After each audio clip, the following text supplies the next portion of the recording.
Good morning and welcome to the sunrise safari.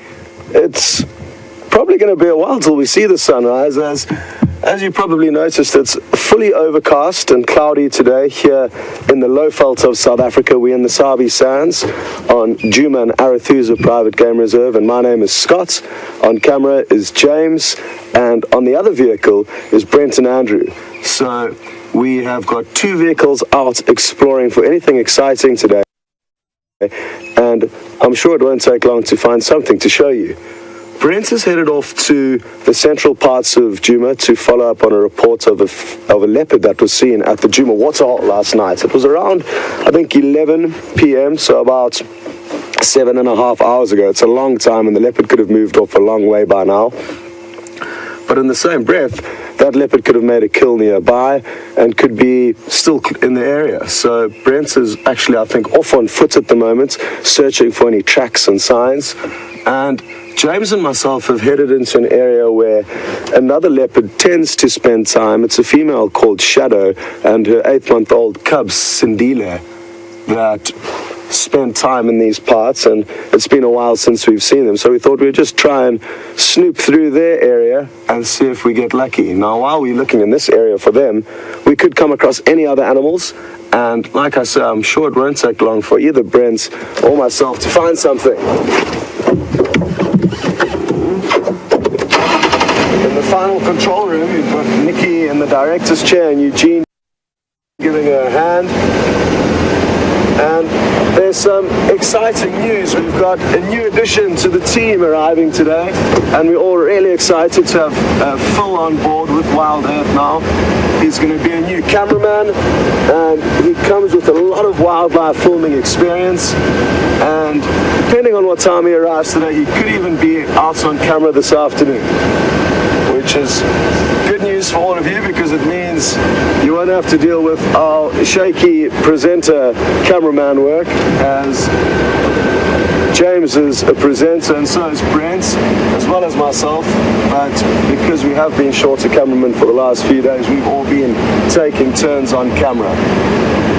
So really looking forward to having a new addition to the team, and I'm sure you're all going to like the work that he produces and provides for all of us.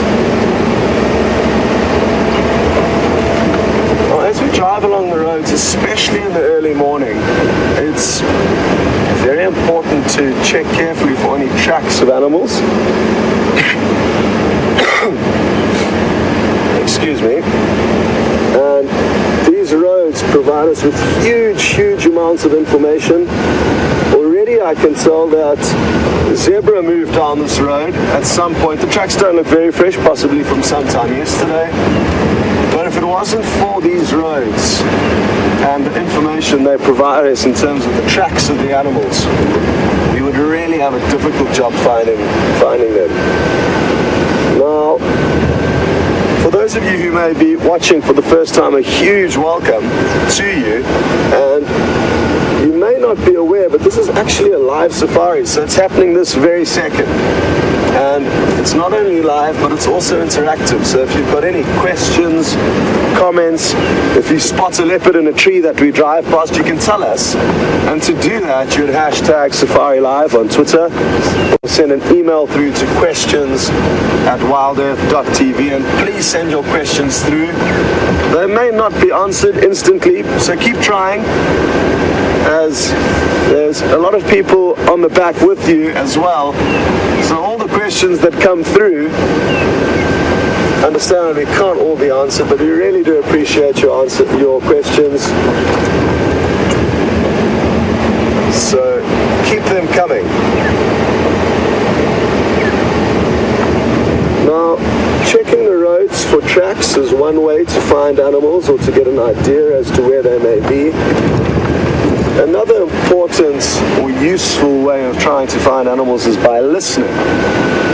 So sight and hearing are our two main senses that we'll use when looking for animals. And there's various different sounds we can listen to. we could hear the noise of the animal that we're actually looking for, like a lion or a leopard or elephant, for example. Even buffalo will vocalize. So there's certain sounds that the animals will make. But there's also other noises, alarm calls or distress calls, that a lot of prey animals will make when they see predators. So every now and then, it can be very useful to stop and listen, because you can often hear a lot further than you can see.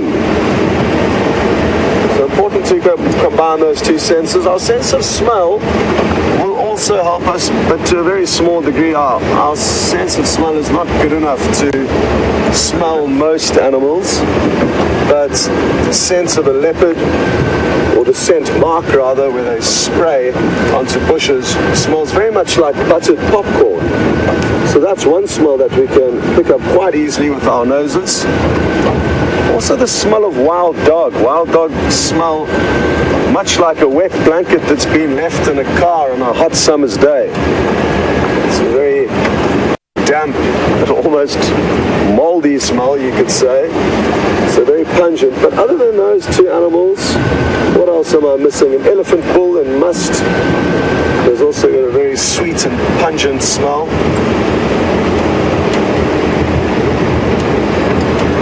But like I say, our hearing and our eyesight are our two main senses that we use to find the animals. Another sense that we'll use is technology in the form of the Djuma waterhole cam. And as I mentioned earlier, that provides us with 24-hour surveillance at the Djuma Dam. And thanks so much to all of you who do send us through reports and updates of anything exciting like the leopard that was seen there last night.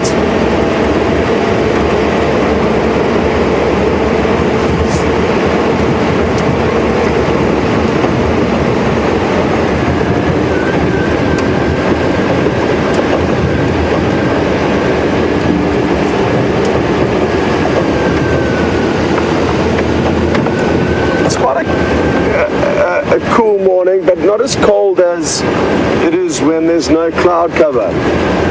And it's interesting, people often associate cloudy weather with cold weather, but at this time of the year, we find that if we wake up with a layer of clouds, it essentially acts like a blanket, keeping the warmth of the earth close to us. And it's about 14 degrees Celsius or 58 degrees Fahrenheit, to give you an idea. But it certainly is warmer than the mornings when there are no clouds.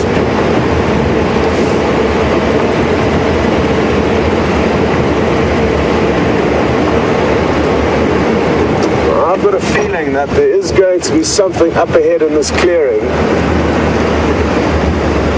And if there's not, it's not a problem. It's a beautiful open area. And we don't have many open areas in this part of South Africa. It's quite thick bush, as you would have noticed. And that means we do enjoy coming across these small open clearings.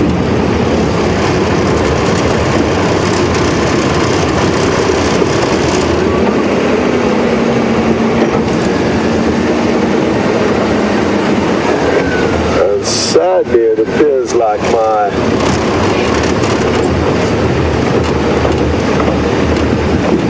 gut feeling of finding some animals here was completely wrong. There doesn't appear to be much life here. I thought the same thing once driving into this clearing. There was about 10 minutes left of the broadcast, and it had been a relatively tricky morning. We hadn't found too many animals. And I found some leopard tracks that were heading towards that bush that James is busy zooming in onto now. So I drove off and headed into that area, and lo and behold, a wild dog popped its head up. So the leopard tracks led me to a whole pack of wild dog, and I remember that afternoon, Brent and I were in that sighting together. Oh, well done, James. An animal has been found. And that black and white bird with a very long tail is called a magpie shrike. And they are often found in these open areas and often in small flocks. There we go. Is that another one there, or is that the same one? It's just changed around. Okay. And you'll notice it's got a very, very long tail. And well done to James for finding that bird, but even if we had found nothing here, just the fact that we've been stopped for a few moments is providing us with useful information. Well, it could potentially provide us with more useful information, but even just by stopping here and listening, we can begin to try and piece together this puzzle as to what happened under cover of darkness last night.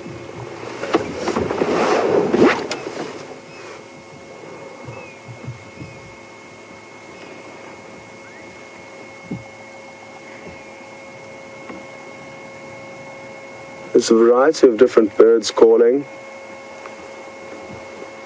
A grey hornbill I could hear with a very whistle-like call. There was a woodpecker tapping gently in the background. And then a flock of Cape turtle doves simultaneously just took off from in front of us, and I immediately looked up into the sky to see if there wasn't a predatory bird swooping over, as that's often a telltale sign. When a whole flock of birds, relaxed feeding on the ground, take off in a hurry, you can assume that there's danger nearby, but it could have been a false alarm. Well, let's carry on.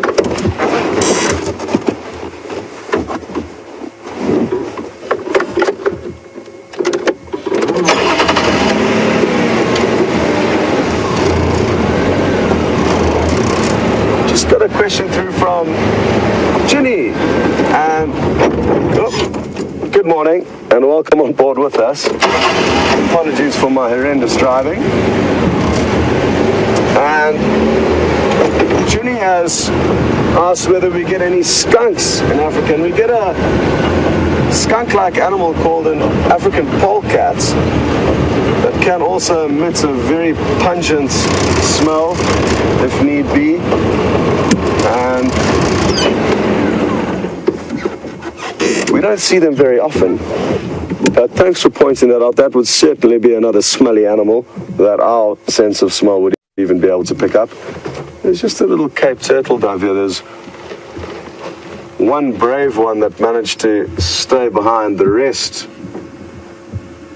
all flew off at a high speed for some reason. I'm not too sure what, but just like humans, animals can also sometimes get things wrong, and there will occasionally be false alarms.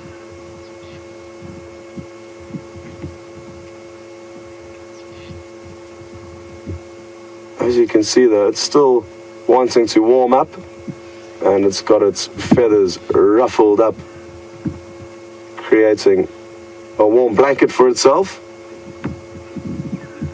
The more it extends its feathers, the thicker the layer of insulation becomes, and the warmer they are.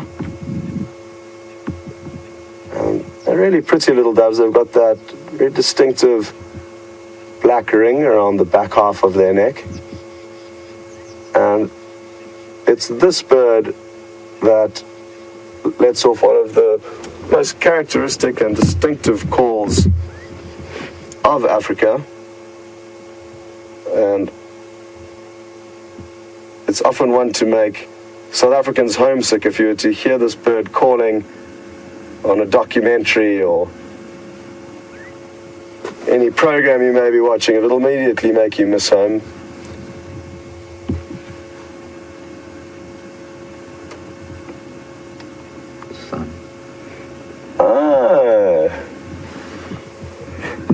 The sun is slowly beginning to make its way up, and James is slightly elevated compared to where I am, so I can't see as well as he can, but you can see an orange glow picking up there.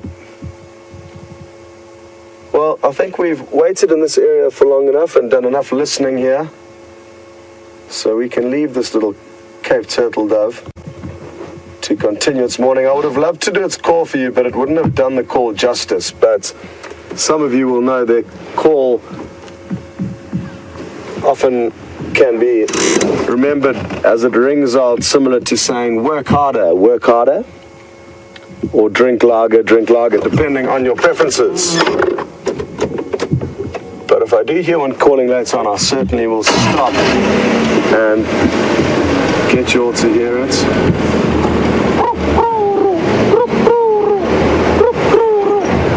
I don't know how that sounded, James, but probably terrible. Very good, very good.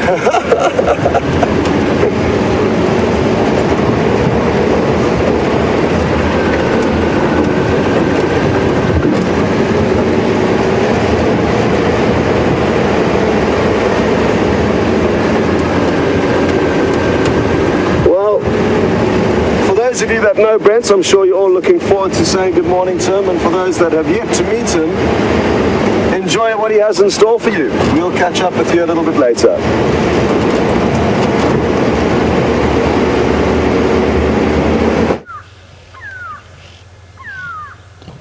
Morning. Welcome on a live safari. My name's Brent. I've got Andrew on camera with me this morning. We are hot on the trail of a female leopard. We found the tracks quite early this morning, and we've been following her. She's disappeared into the same area where the same block where that Inyala you've just seen is feeding. So we decided to stop and listen in this area, see if we could hear any alarm calls. Oh, excuse me. But welcome on the sunrise safari. Bit of an overcast day, but it looks like the sun's going to start clearing up this cloud quite soon. And hopefully, with this cool weather, the cats are going to be moving a little bit longer. And those who are on the sunset safari realize that at the moment it stands at leopard 1, Brent 0. And hopefully we're going to be able to rectify that this morning. But quite warm compared to what it has been because of the cloud cover. The cloud has insulated the heat from the day, so all the warm air rising has been trapped by the cloud. So it is quite warm this morning compared to what it has been the last few mornings. So hopefully we're going to have some leopard luck.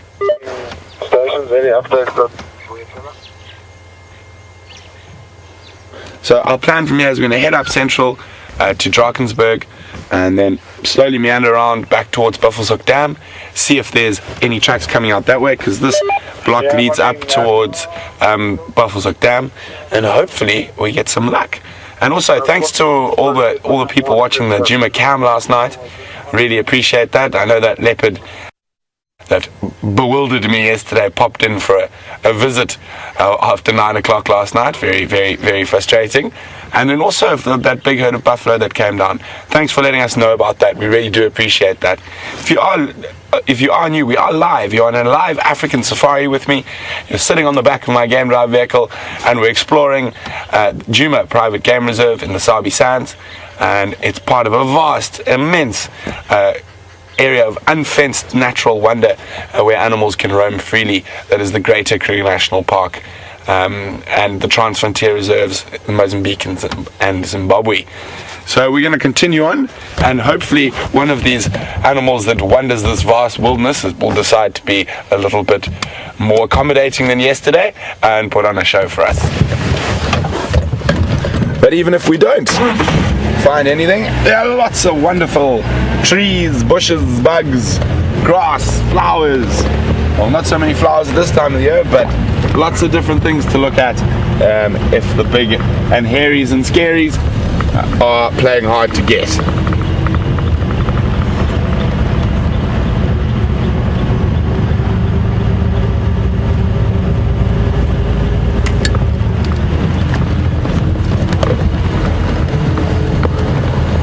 I see something there. A difficult spot actually. Off the road for a second. There's a big nest. It looks like a raptor's nest. I think I can see a raptor on the nest.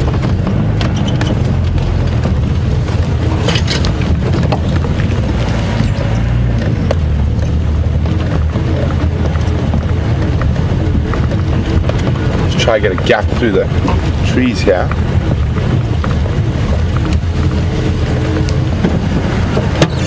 I think it might be. Let me just.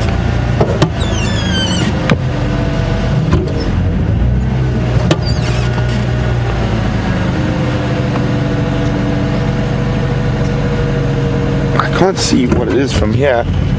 We need to go around through the other side.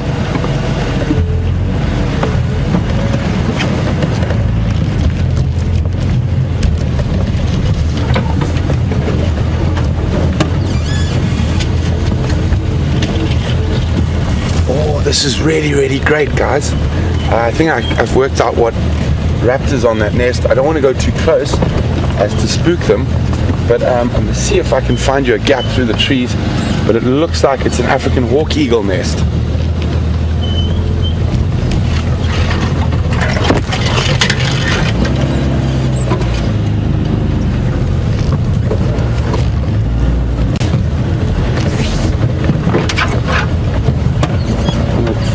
Andrew's just going to show you quickly through the trees, and then I'm going to move again.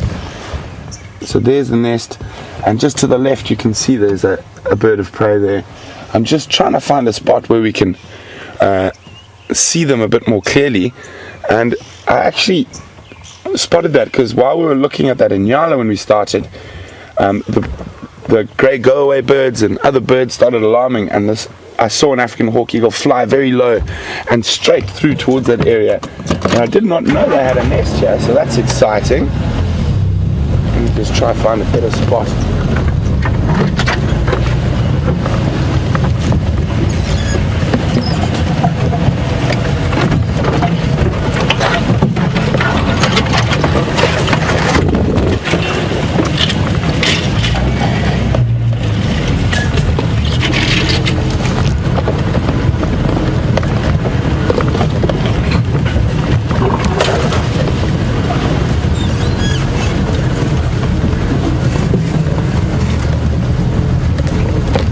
I don't want to go too close to the nest because it'll disturb them.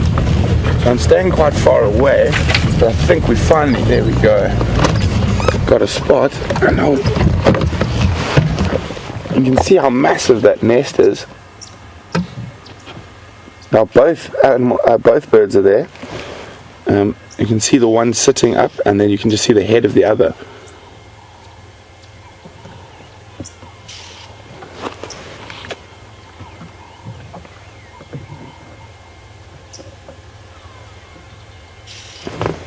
It's an African hawk eagle, not an African harrier hawk, not to be confused.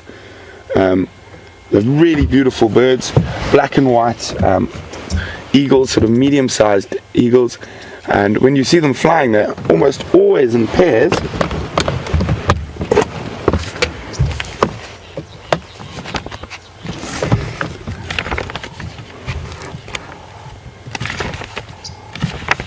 So not an African harrier hawk, which we do see quite often here. This is a true eagle, an Aquila eagle.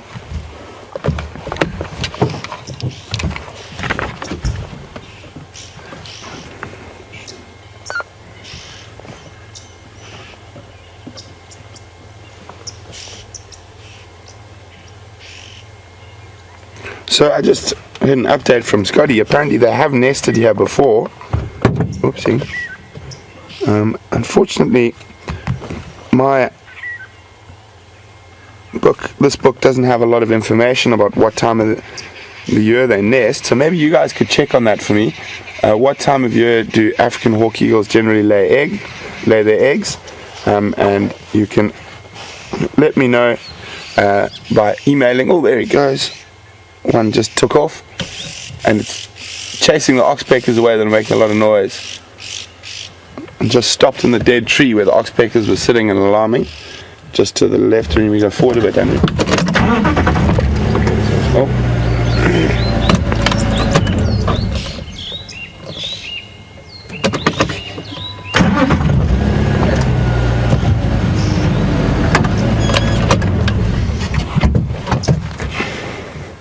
So there's actually a really nice, once we get in, way of seeing that it's a true eagle or an Aquila eagle.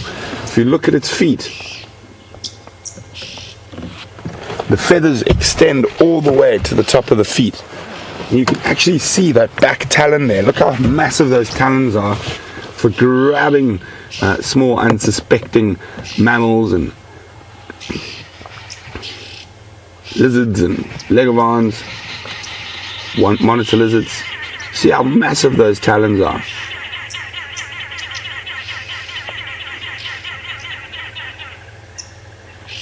Oh, fluffing up for the morning. So, as I was saying, if you look at the feathers, they extend all the way to the feet. That is a trait of the true eagles.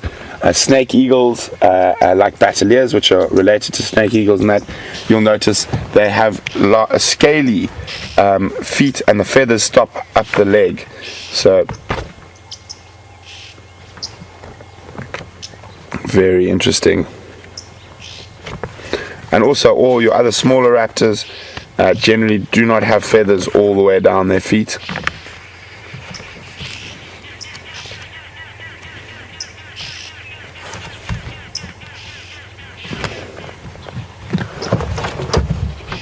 Yeah, a lot of the birds are not happy about them being around.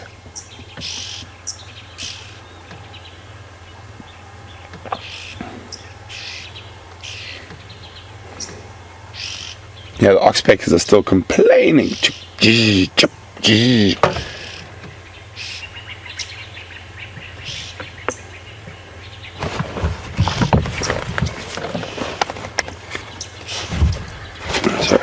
as I was saying here,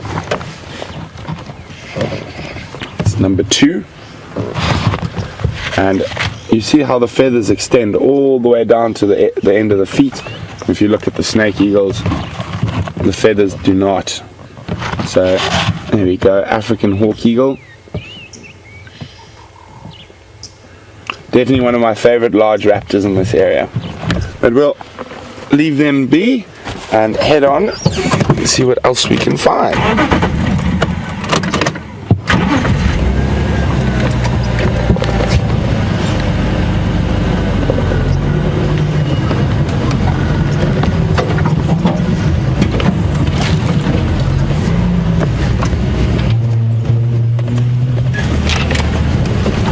Well, it's a nice way to start with a nice predator, not the mammalian kind, but the avian.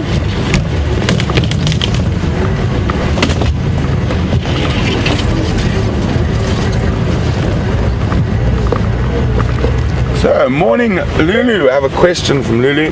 Lulu would like to know, do I mind seeing kills? Oh, that's quite an interesting one. Obviously it can be quite tough and quite gory, lots of blood and guts, but I actually love seeing kills. It's sort of part of the thrill of the chase, and being in the right place at the right time, reading the animal movements and animal behavior to get yourself in that position to see a kill. And a lot of kills happen at night, so we don't actually see them, so it's always very, very special to be able to see a kill. I've grown up in the bush pretty much my whole life, so death with animals and stuff like that is not something that I sort of get queasy about or affects me very much. It actually sort of excites me, which is probably quite strange, but it's because I've been seeing kills since I was very young. I mean, I think I saw my first lion kill that I can remember when I was 4 or 5 years old, and pretty gruesome, and everything was explained to me really well by my dad and the different wonderful teachers I've had in the bush over the years. So I enjoy watching the hunt and the kill, and a lot of the stuff we talk about, like how there's that gap between the lion's canines and premolars that clips the esophagus and stuff. So it puts a lot of the knowledge we've learned and stuff into practice, and you can watch it sort of unfolding in front of you. But yeah, I cannot call anything about that. Oh! Wait.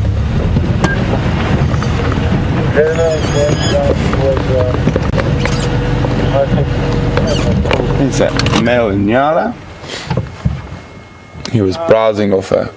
Yeah, I'm gonna check around along the Kenti boundary and see if there's some other still around here, but I doubt And there's a young male coming in behind. So Inyala aren't territorial. They roam in home ranges, and you'll often find groups of males together, and they only compete with each other when there are females around.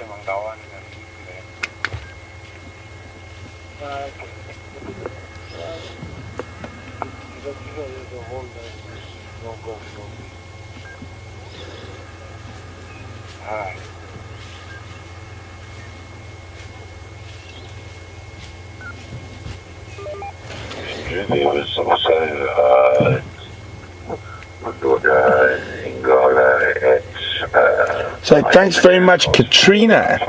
Katrina sent me some information on the African hawk eagle eggs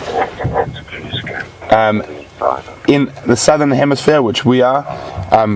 They can lay any time from April to January. So the fact that they're sitting on the nest now, there's a strong possibility that they are possibly having it. They possibly have an egg there. So we definitely have to keep an eye on that nest and see what's happening over the next few months, if there is a chick that's going to come out of there.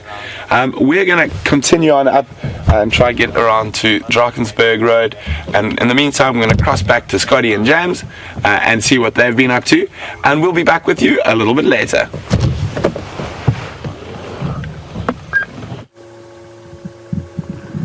Welcome back, and the sun is doing its best to break through a small gap in the clouds, and it's making for a beautiful, beautiful sight.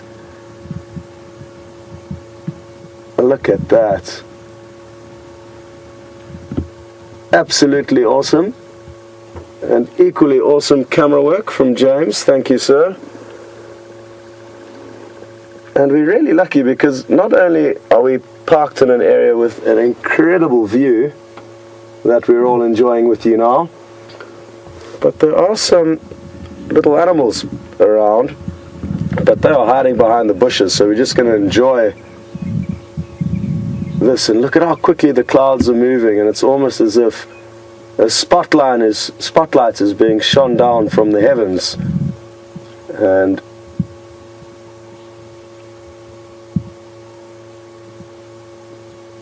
look at how awesome that is.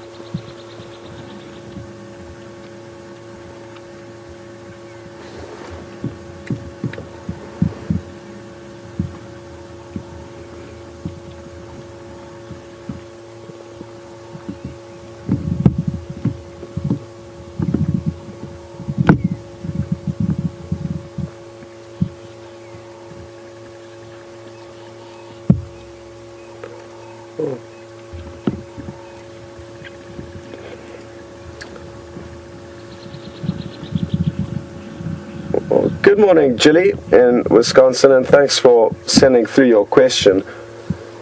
Jilly noticed that the bird we saw earlier, magpie shrike, also known as a long-tailed shrike,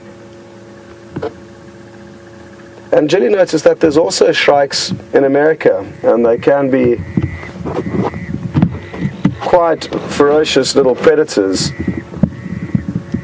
these shrikes, and they will often kill other birds or small animals and impale them on thorns or barbed wire fences. And that's the same as some of the shrikes in South Africa as well, and they often referred to as butcher birds for this habit of impaling their prey onto thorns or barbed wire fences to come and feed on later. The magpie shrike, however, does not do that I'm aware of, that I've seen. It's possible that they do, but they certainly are predatory. Their long tail, though, I guess makes them slightly less effective predators than regular shrikes, which may therefore have a larger diet or variety of possible prey that they can feed on. But the magpie shrike is mainly insects that I'm aware of. And as you can see, our friends that we're hoping would pop out from behind the bushes, this little sounder of warthog, have done so now, and are very relaxed with us, which is great. It's probably because we're in fairly open terrain.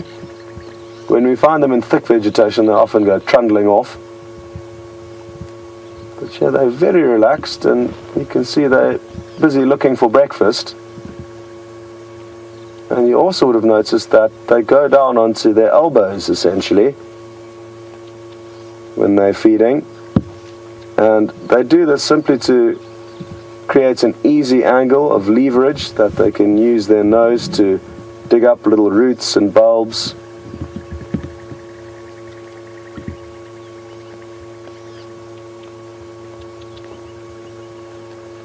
And I've noticed two females. It could be a mother with those two small piglets there that would have been born at the end of last year, and then the bigger female could be a surviving offspring from the year before that, as they typically spend about 2 seasons with their mothers before heading off. And there's also a large boar off to the right. He's actually busy sleeping at the moment, and we're not going to have a great view of him, but you will be able to see him, and he could well be tagging along in the hope that either of these two females could be coming into season soon. And that would make sense. A lot of the herbivores are mating at this time of the year so that they can give birth around the first rains in October, November, December. So I think that's what his plans are, and it looks like he's sulking almost. He's not even getting involved in looking for breakfast. And I think he's here with ulterior motives.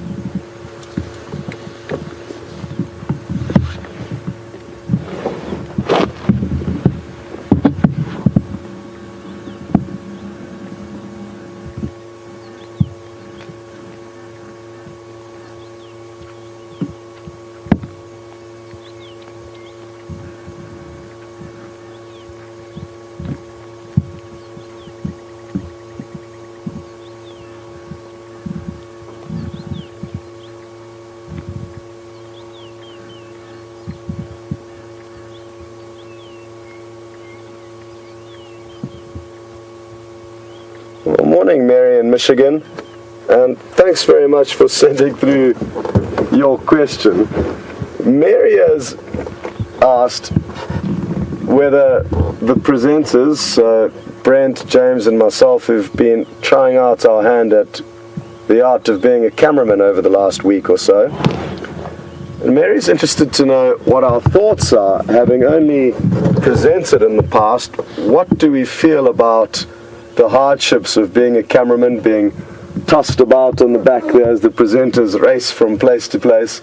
And Mary, it's such good practice for us and such good exposure for us to see how difficult the cameraman's job is, and just to understand work from their perspective, even though we spend hours together every day, by not actually experiencing their job, it makes it difficult for us to understand the hardships involved. And it certainly has been a great learning curve for all of us. James, I think. Great learning curve. There we go. Not an easy job. So, we, as happy as we all are to have had this exposure, Mary, we're equally happy to hear that Phil's coming today. Thank goodness for Phil. So that it is a very good point that you've raised, Mary. And another very daunting role that us presenters fear is that of the directors. It's important to remember that they've got a lot going on in that room, and while we're out exploring in the fresh air, they are stuck inside a closed room with so many computer screens and technological things that actually scare, I know, Brent, James and myself. So they've also got a very tough job, and one that we should probably also try out at some stage. I've been avoiding it at all costs. No, not for me. And James says he's planning on doing the same. Well, it's been a wonderful morning, and I'm glad to hear that it sounds like all of you really loved that beautiful spotlight or ray of sunshine coming through the clouds. And again, well done to James for capturing that so well. But we're probably going to leave these warthog now to continue feeding. But before we leave, we'll get one more question from Anne-Marie. And Anne-Marie would like to know if warthogs are herbivores or if they are actually omnivorous. And like most pigs, they are omnivorous. I've seen one chewing on the leftover skin from a duiker kill that a leopard had made. And I've heard reports of many other instances of warthogs feeding on various types of meat.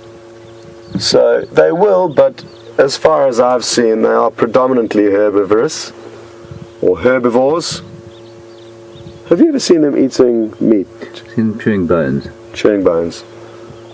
So between James and myself, who collectively have a fair amount of time in the bush, I've only ever seen it once, and it was chewing on the leftover skin from a duiker kill.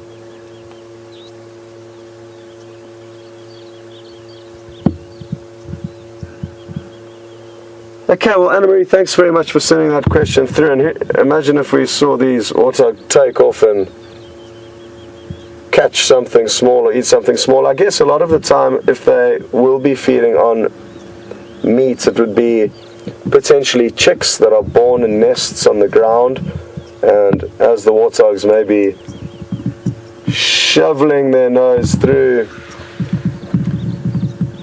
the undergrowth looking for snacks, they could potentially come across baby chicks that they would then maybe decide to gobble up. And the clouds are slowly beginning to break. We're going to be seeing, well, we are seeing a little bit more blue sky.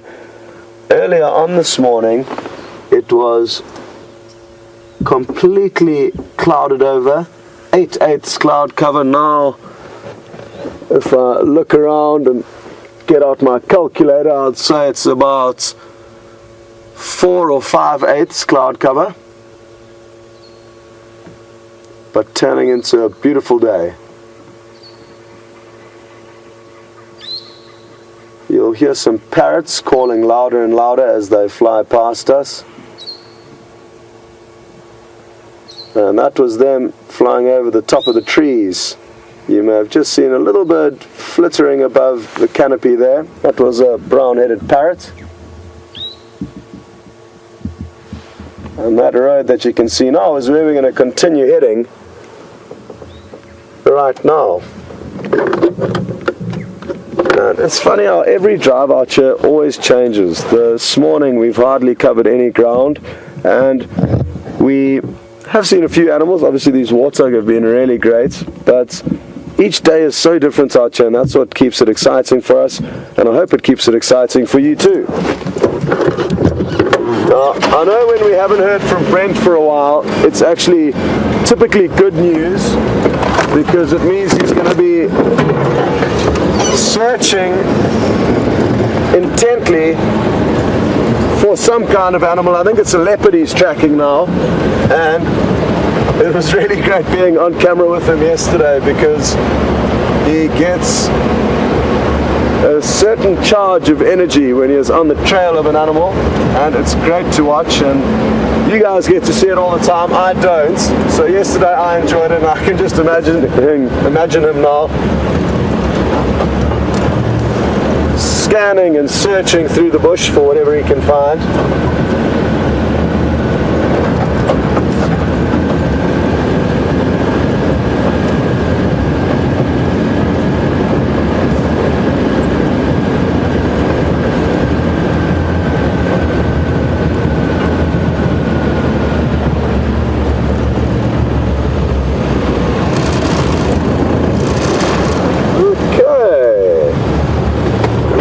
Question through from Susan in the Netherlands. Morning, Susan, and welcome on board with us.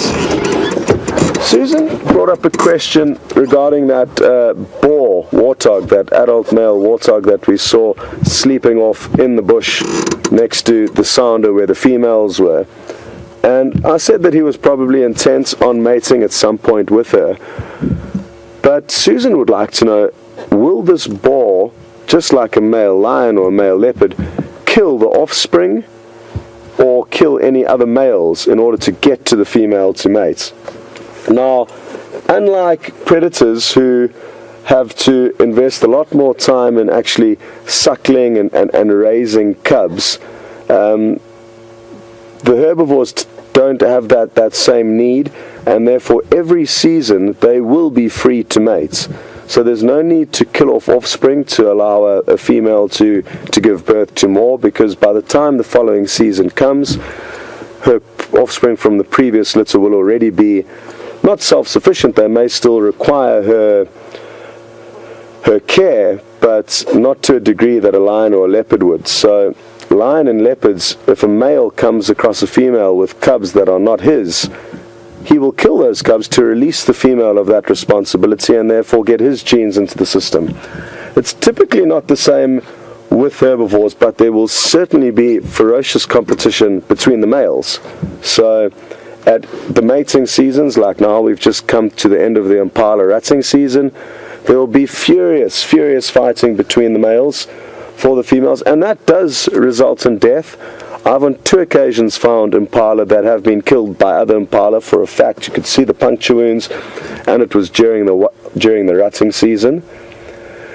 Pigs, though, or warthogs, more correctly termed, I've never actually heard of one boar killing another boar, but just because I haven't heard that doesn't mean it hasn't happened, and I'm sure that at some point warthog boars will fight to the death. They do have very sharp tusks that protrude from the bottom jaw. The bigger ones actually protrude from the top jaw, but those aren't very sharp, and it's the ones from the bottom jaw that are razor sharp and inflict a lot of damage. So I'm guessing that at some point, fairly often probably actually, that warthogs do get, maybe not killed, but do get fatally wounded and then may die later from those injuries.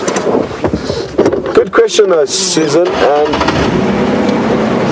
I've very seldomly seen warthogs fighting. I remember once up in the Nwanetsi concession in the Kruger National Park. It's a beautiful, beautiful wilderness area.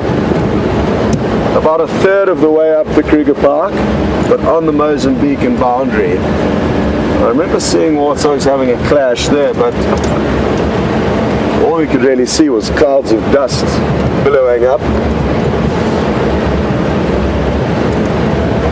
A lot of zebra tracks up and down here. There's been a herd of zebras spending quite a lot of time in this general area, so we could bump into them at any stage. We had a great sighting yesterday with Chris. He was here just to check out our operation and for Wild Earth to check him out, and he loved his time with us. But now we're basically just in a process where, because we are looking to expand, we're getting as many guides exposed to Wild Earth as possible, so that they know whether they would like to get involved with us, and we know whether we would like to get involved with them. And Byron is another person who you will meet. He's arriving tomorrow afternoon, and we'll be doing 2 drives on Friday, both a morning and an afternoon drive. Again, just like Chris, we all know one another. Brent and James know him a little bit better than I do, but he's a great guy. And just to let you know, you will be meeting Byron, who's also just coming to see what we do and whether he would like to get involved with us, and vice versa.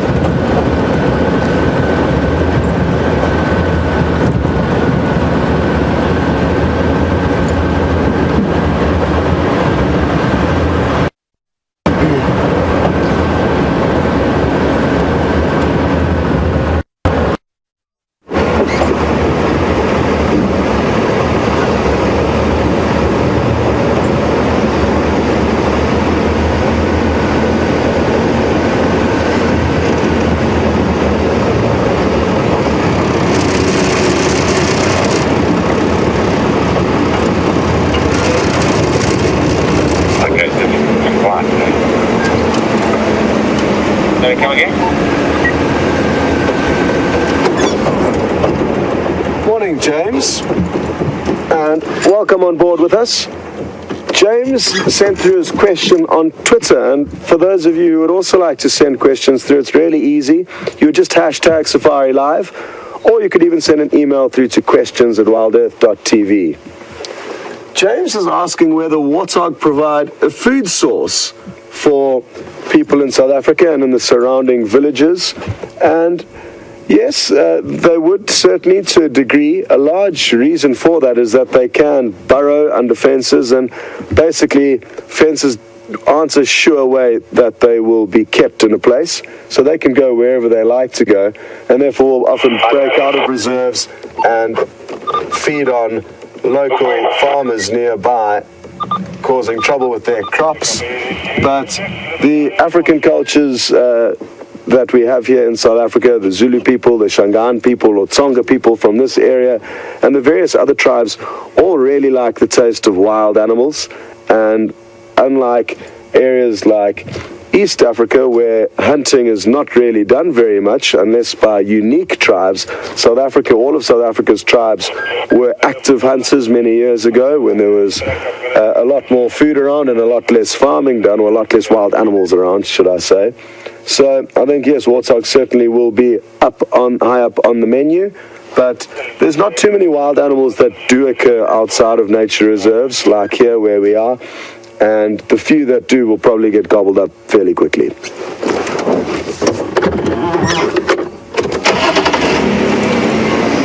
Good question though, James.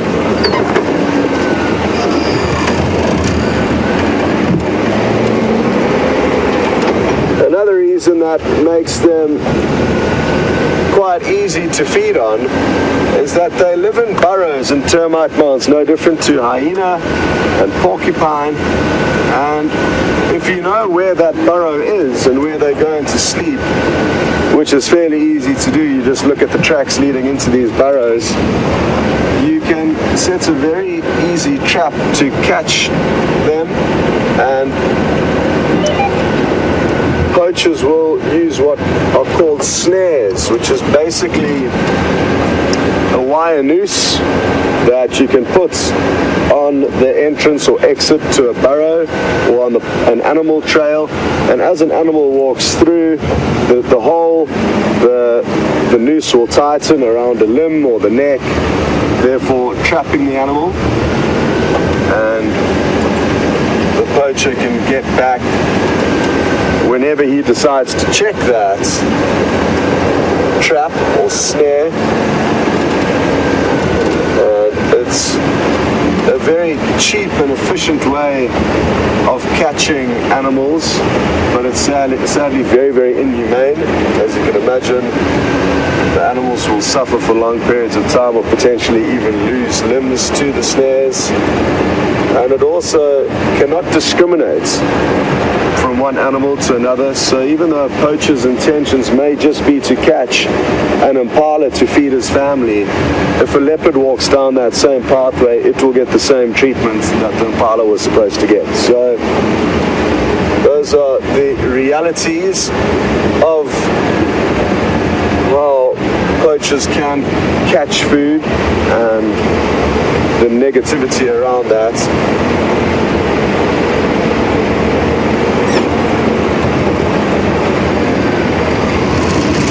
So the plan now is to just touch into Arethusa again, shadow a female leopard and a cub. I've been spending a lot of time on the boundary of Arethusa and Djuma,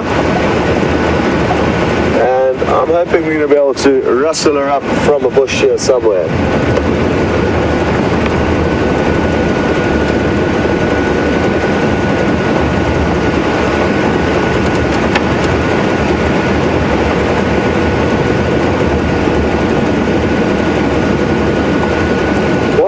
Brent is still alive, so don't worry.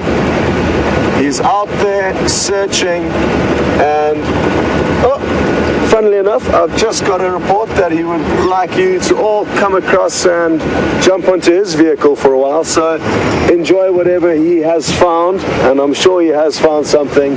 We'll see you a bit later.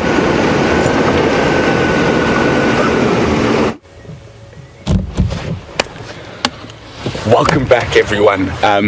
We have been scouring the sort of northeastern corner, and we came on our eastern boundary. We found the tracks of a pride of lions, and we were sitting there going, oh, I hope they don't go east. I really hope they don't go east. Unfortunately for us, they crossed west. So we've checked around, and there's lots of tracks everywhere. It looks like they were chasing buffalo from the tracks I can see. And I had my eyes glued on the road, on the tracks, and Andrew just goes, lion! So we're going to move in a bit closer now. So we've just found the lions. Not sure which pride it is yet. Once we get a bit closer, we can have a look. So very exciting. Not quite the leopards we're looking for, but I'll take a cat victory after yesterday.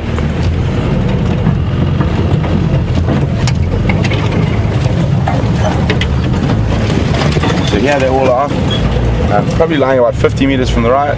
Excellent spot by Andrew. It's so useful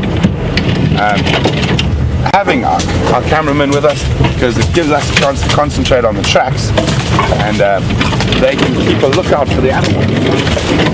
It does look like it's the Nkuhumas that have crossed back. They're looking very hungry. That one I just saw stand up.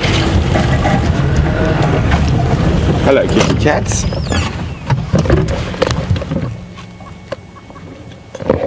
I can see 1, 2, 3, 4, 5, 6, 7, 8.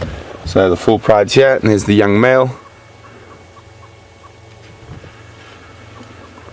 Oh, big yawn. Just going to move the vehicle a little bit more so we can have a look at some grooming. They might move again. I think they've had a busy night from the tracks. All the toing and froing that I could see.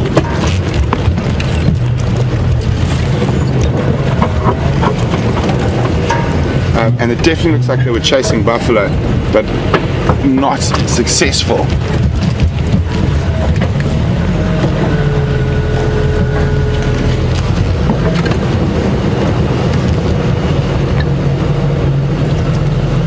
So we found the tracks on Cheetah Cutline, and we saw that they were heading west towards Buffalo's Hook Dam, so we zoomed around to Buffalo's Hook Dam and then came onto Hippo Pools Road, and they're lying up just to the north of Hippo Pools Road, about halfway between Buffalo's Hook Dam and the eastern boundary.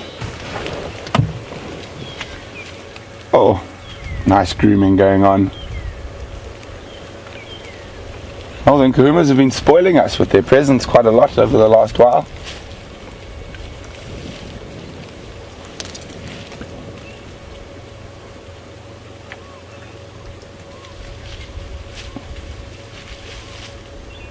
A bit of de-fleeing or de-ticking. And you'll see your domestic animals do that, and sometimes they'll even do that to you.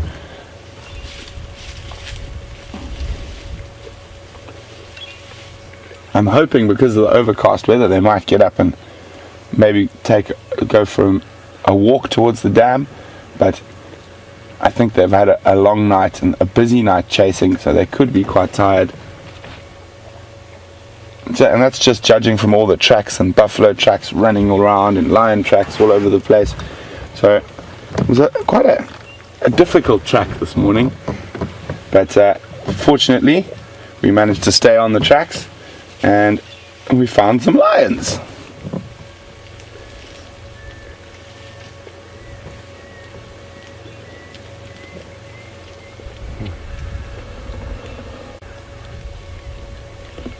Very nice little bit of grooming going on here.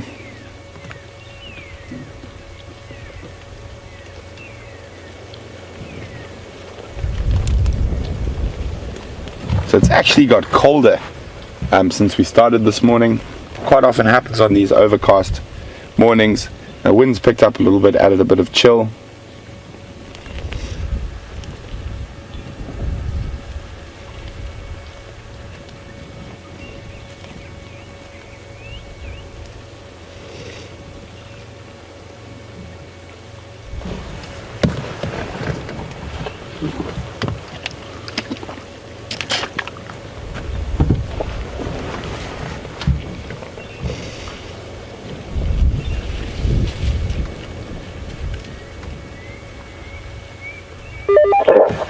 think something's off. Still feeling on. So guys, I'm just going to let the rest of the game drives know that we found them. Where is off, sir? Between our steering and the total cut. Right, hold. And then Lamik is at everyone go and Lamik is on. When I get a chance to chat on the radio. No. They are looking quite hungry. Not in dire straits by any means yet, but definitely could eat. One thing my daughter moving east. But slowly. Three of them still are up. I don't think they're gonna go.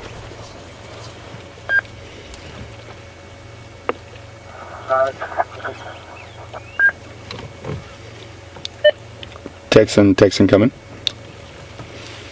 Yeah, go.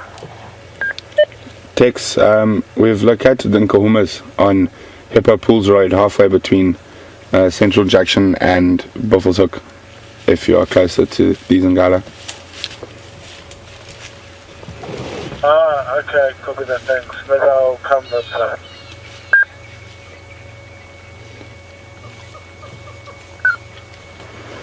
Oh, I think we might get a sort of shot of brilliant light coming through.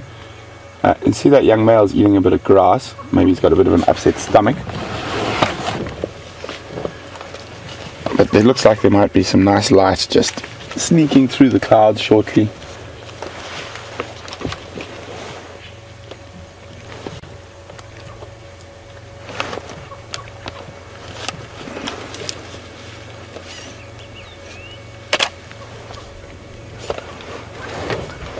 It's amazing how much he's grown even in the few months that I've been here.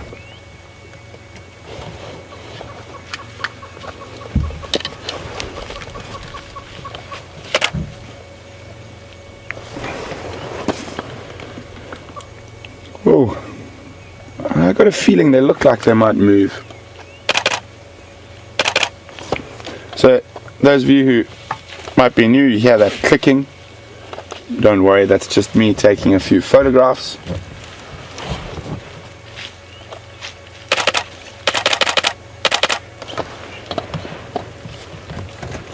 So he looks a little bit better fed than the others, and that's probably because he takes the lion's share. And already at this age he's bigger and stronger than the females and will dominate around the carcasses.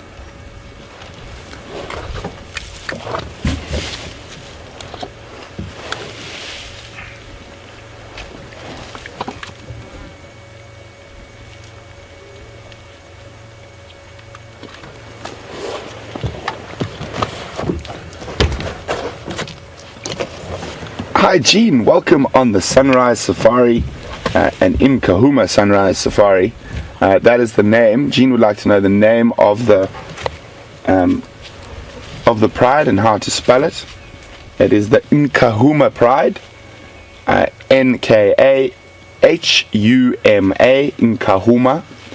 And I'm going to let the other viewers out there who know this pride quite well tell you exactly what Nkuhuma means, so you guys can send in your answers to me as well. What does Nkuhuma mean? Where did this pride of lions get their name from?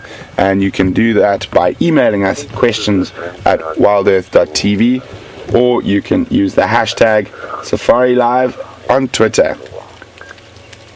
So for those who might be new, you're on a live African safari with me, and at the moment you are sitting on the back of my game drive vehicle looking at a wonderful, beautiful pride of lions that we were tracking earlier this morning, and we've been lucky enough to find them. They are looking quite hungry, and from the tracks I found earlier, they have been chasing buffalo through this area last night, but obviously you can see with no success. Yeah, they're not small. And they're by no means in dire straits.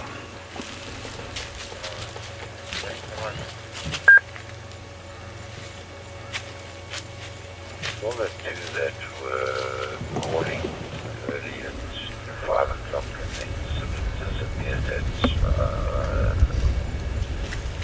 6 o'clock. That must be somewhere on the border here, all that gone back. Hi, David from Michigan.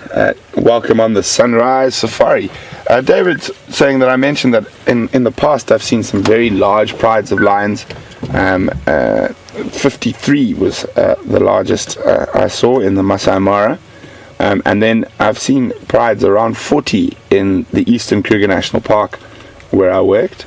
And David would like to know, prides this size, will they bring down one prey or multiple prey species? It completely depends on the prey. It is completely dependent on the prey. So if they catch a giraffe or a buffalo, one will suffice even for a large pride, but not for as long as, say, for a pride this size. But I have seen those large prides will kill even an impala, and 30 lions fighting over one impala is quite a sight.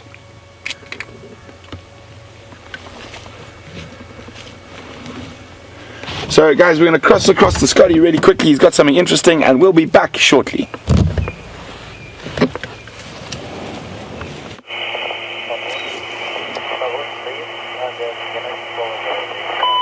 Welcome back, everyone.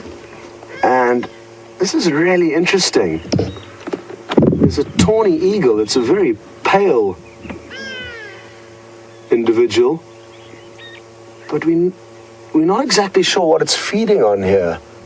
We saw it running around trying to stomp something with its talons, and there may be an insect emerging from the ground there. As you can see, there's also Burchell starlings fluttering around nearby. And we just wanted to stop a little bit further away to make sure it doesn't fly off. And let's watch and wait and see what he does here. When I say he, it could well be a she, so let's rather say what it does. Not easy to distinguish male from female. Unless they were sitting next to one another, the females would often be larger than the males. That was a hardy-dar ibis that let off a call that you may have heard, almost like a cry. Wow! And how awesome is it that Brent found you the lion? I told you that when we don't share anything from Brent, it's good news, and very well done to him and Andrew for tracking down the lion. We've been really lucky with the Nkuhuma pride over the last few days, and let's hope that luck continues. I guess one of the problems with lions is finding them is the one part of the problem that is difficult to solve, which Brent has done very well today. But then getting them to actually do something is the next problem, as they spend so much time sleeping, but at any point while they are asleep, they could either get up and decide to move off and go hunting, especially on a cool day like this, or something could stumble upon them. So, still very good prospects. Now, I can't resist but go a little bit closer and try and see exactly what this tawny eagle's up to. So we're just going to creep forward ever so slightly and see what we can find. We're here on the Arathusa airstrip. It's a very large open area,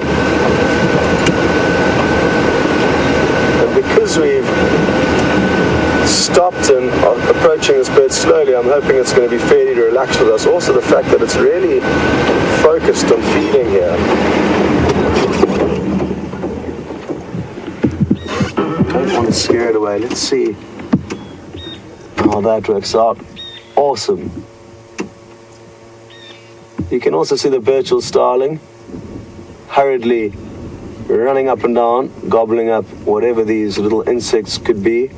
I'm guessing it could be possibly termites. They're really high in protein, and even though they are small, they provide such great nutrition to a lot of the animals. And I remember in November when there was the reproductive termites, the flying ants emerging from the termite mounds, we had a beautiful sighting of a hyena gobbling up these small flying termites one at a time.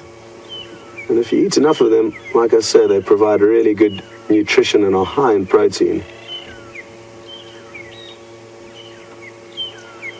I'm wondering if this isn't possibly a juvenile tawny eagle.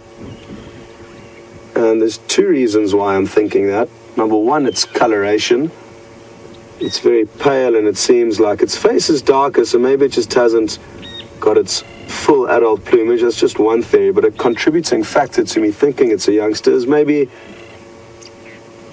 the style of feeding it's doing. A lot of young carnivores will have to kind of lower their standards to a degree until they perfect the arts of hunting. And this could be an example of that.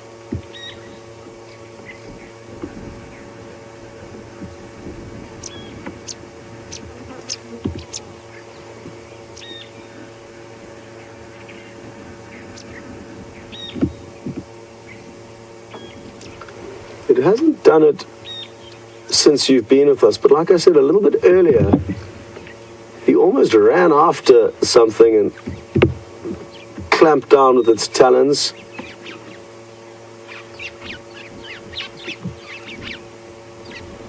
And who would have thought that we'd have a tawny eagle and a Cape turtle dove feeding alongside one another? It's a herbivore, the Cape turtle dove, feeding just on the grass seeds, and then this far larger predator, the tawny eagle, feeding just meters away on some small insects I'm almost certain of.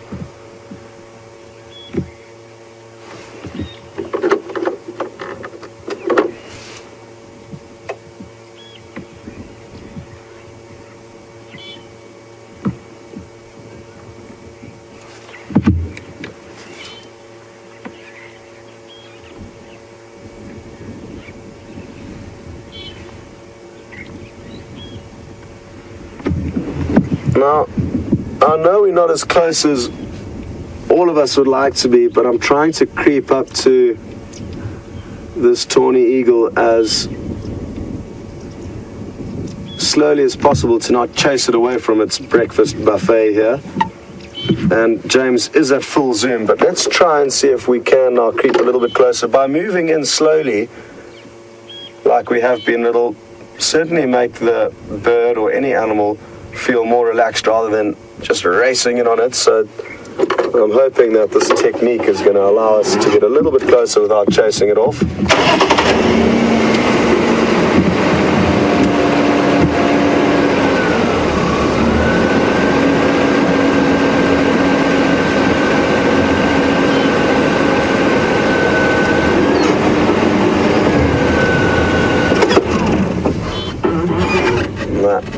It doesn't seem quite comfortable enough with us to get any closer, so I don't want to force it, but I'm so tempted to get to that area to see what it is that all these birds are feeding on. It's abnormal for insects to be very active at this time of the year. It's mainly summer that we expect large insect movements.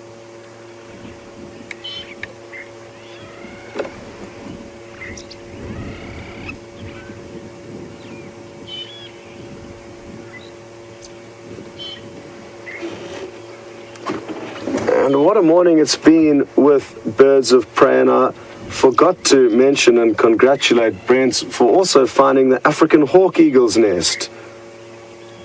I had heard from other guides in this area that there has been a pair of African hawk eagles nesting on Djuma for the last few years, and it's so awesome that not only did you get to see a great sighting of them, but now we know where their nest is. And I believe Brent was explaining that one of the main characteristics of a bird of prey that makes it an eagle as opposed to a falcon or a goshawk would be the fact that they have feathered legs. And this tawny eagle is a prime example now. We can clearly see the feathers going all the way down those legs. to the base of its talons, whereas other birds of prey that lack feathered legs will not be eagles. There is an exception to the rule though, because snake eagles for some reason have managed to still be called eagles even though they have got unfeathered legs.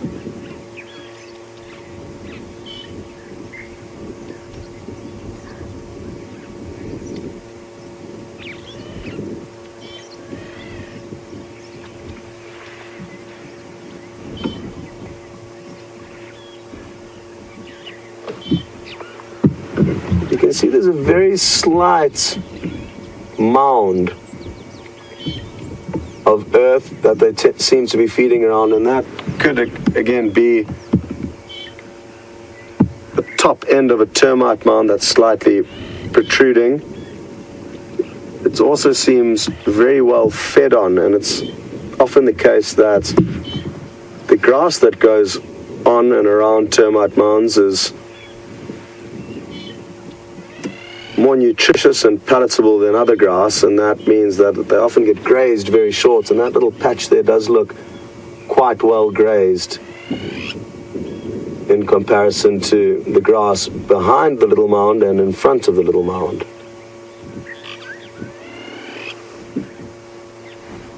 Let me see if we can get a little bit closer now that we've won over this bird's confidence and we're not here to cause any trouble.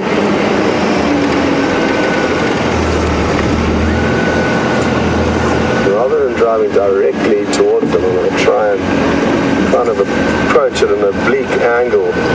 Ah, no. Oh, did it try and catch something there on the way past? Well, look at this. This is awesome. And I'm astonished at how well James is doing at filming this. So well done, James. There's the hardy ibis in the background. And I think James has just found himself a new career. That was awesome. Well done, James. Thank you. Apologies to the tawny eagle for chasing it away from its breakfast. But what we're going to do is we're quickly going to go and have a look at what it may have been feeding on and then drive off, and it can very easily just fly back here. It knows where the food is, and it's not our intentions to have chased it off, but even other animals, and we are essentially part of this ecosystem, will chase various animals as they go about their day. So it does happen. Now, this is where it was.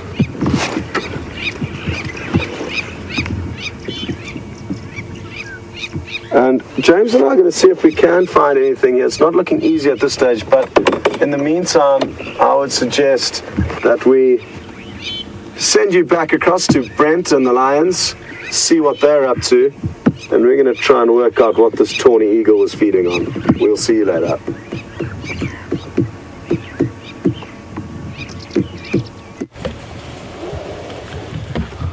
Welcome back, everyone.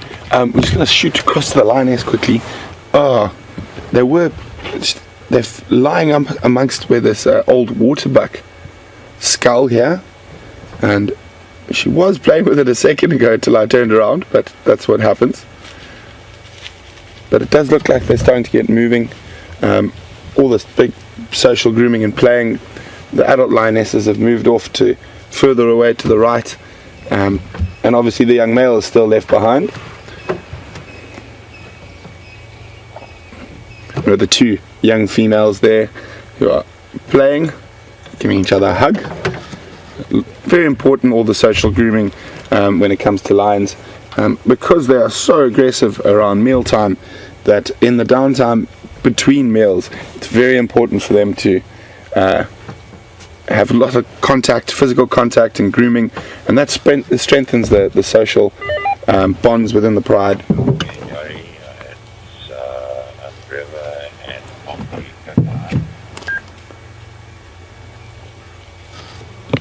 What I'm hoping is that they might get up and start moving towards Buffalo's Hook.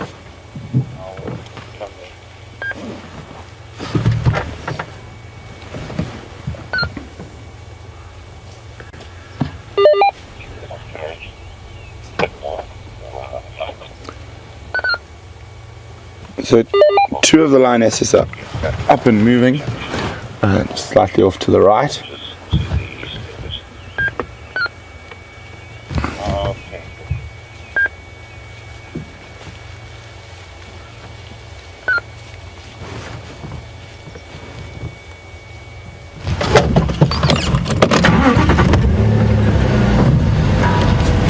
Look there. Oh, see if we can get there quickly. Let's try and move around. They are moving towards the road, which would make life a little easier for us.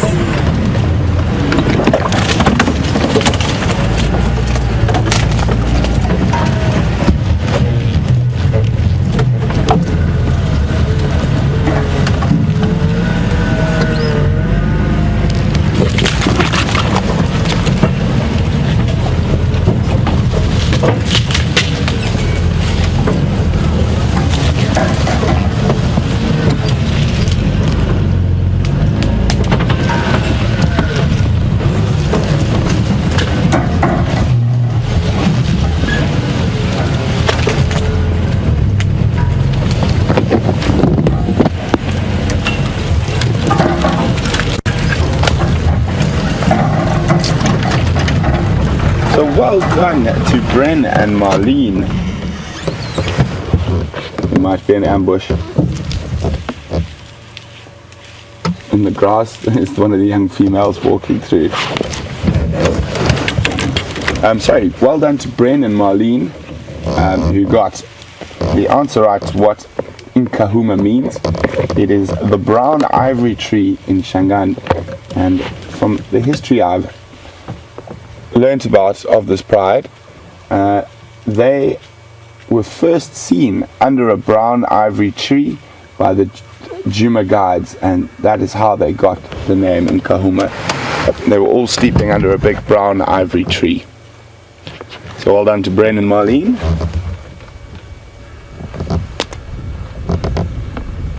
So this is very typical lion behavior. Get up, move a little bit, stretch. And stretch, lie down, listen, get up, move, stretch, lie down, listen. But they are definitely looking like they're going to move. I think what these girls are doing now is actually listening to see if they can hear any possible prey species ahead.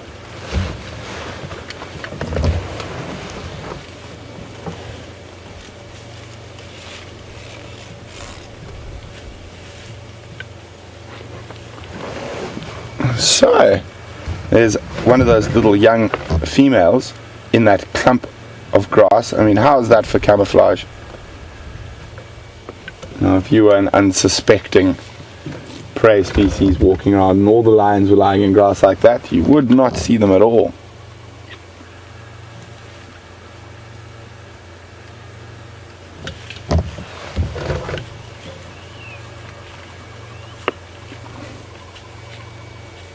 Here comes the young male.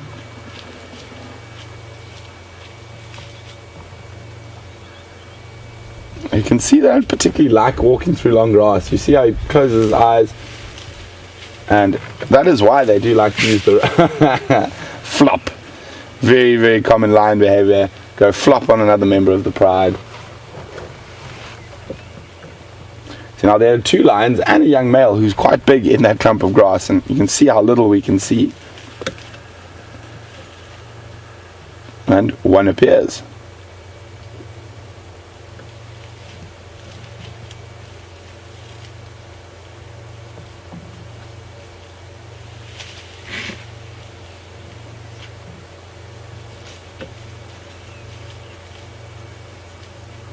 Sorry, John, back to your question about size of prides determining prey selection, and how many animals would a very big pride of lions have to eat.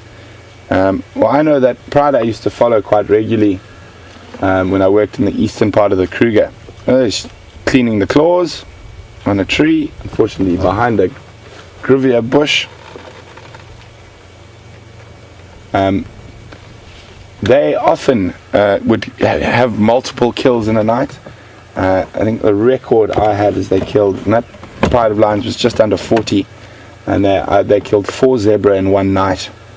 So obviously a lot of it depends on the prey species, but what happens when these prides get so big is that they will generally split, because it's not sustainable unless you are sort of in an area like the Masai Mara where you have that migration to keep a pride of that size together, because they need to constantly kill, and sometimes the prey can be a bit few and far between.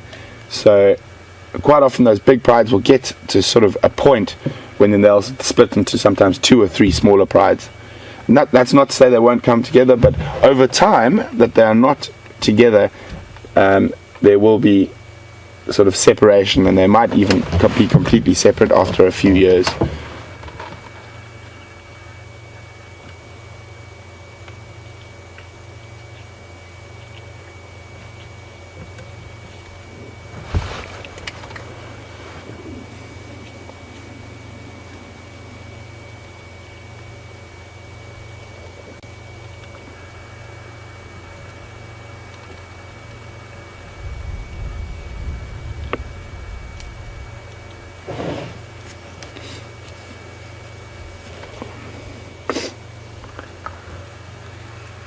Hi Lynn, welcome on a very cloudy and overcast sunrise safari with the Nkuhuma pride.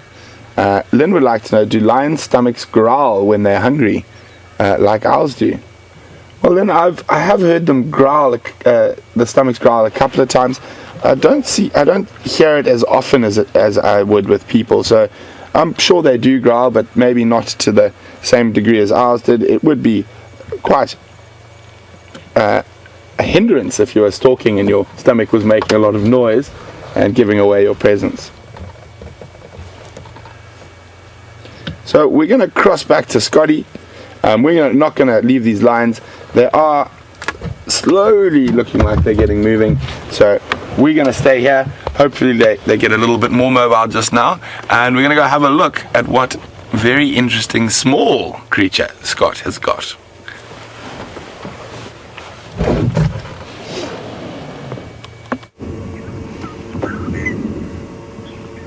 Welcome back everyone, and we found what the tawny eagle and those Birchall starlings were having for breakfast.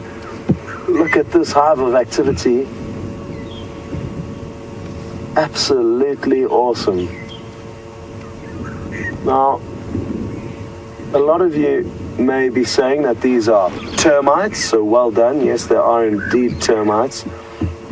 But they're a specific kind of termite. You get many different kinds of termites out here. This is the harvester termite. And you'll notice a few individuals carrying small blades of grass back down into their subterranean home. So they don't build mounds that extend above the earth. These are completely underground. Unlike the large fungus-growing termite, which creates the large mounds in this area. And as you can see, there are hundreds of them, even as James now moves further afield from the entrance to their termitarium, their underground chambers. Now, these harvested termites will typically forage for little blades of grass at night time, and they need to do that because you can see their bodies are very white, except for the soldiers, which you may have noticed, which are darker in color, and therefore would get blazed by the sun. So we think that they may be out and about today making the most of this overcast weather. Now we can see the real action as they all try and jostle for position to get back down into the chambers below the ground, and there's a little hole there that they are all depositing little pieces of grass on. Oh, awesome. We are in luck. We've